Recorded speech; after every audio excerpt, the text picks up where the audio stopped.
প্রয়োজন। সূরা ইখলাস মাত্র ২১ বার পাঠ করুন, ইনশাআল্লাহ টাকার ব্যবস্থা হয়ে যাবে। আপনার যত টাকার প্রয়োজন রয়েছে ইনশাআল্লাহ পেয়ে যাবেন। শুধুমাত্র আপনাদের হঠাৎ টাকার প্রয়োজন হবে তখন, অর্থাৎ আপনি যখন বুঝতে পারবেন আপনার টাকার প্রয়োজন, সে সময় শুধুমাত্র আমি যেভাবে বলবো সেভাবে সূরা ইখলাস ২১ বার পাঠ করবেন এবং সম্পূর্ণ বিশ্বাসের সাথে আমলটি করবেন।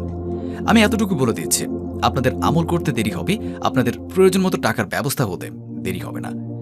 আপনারা যখন সূরা ইখলাস পাঠ করবেন তখন সেই সময় খুবই ছোট্ট একটি দোয়া রয়েছে, সেই দোয়াটি পড়তে হবে। অর্থাৎ আপনাদের শুধুমাত্র সূরা ইখলাস এবং এই আমলটির জন্য ছোট্ট একটি দোয়া পাঠ করতে হবে। তাহলে যখন আপনারা সূরা ২১ বার পাঠ করবেন এবং এই আমলের দোয়া করবেন, তখনই আপনি দেখবেন আপনার যত টাকার প্রয়োজন ছিল সমস্ত টাকার ব্যবস্থা হয়ে গিয়েছে। আর আপনাদের কাছে কোথা থেকে টাকা আসবে তা আপনি নিজেরাও বুঝতে পারবেন না। আপনারা শুধু এতটুকু বুঝতে পারবেন আপনি এই আমলটি করার কারণেই আপনার টাকার ব্যবস্থা হয়ে যাবে। বন্ধুরা, ভিডিওটি শুরু করার আগে আসুন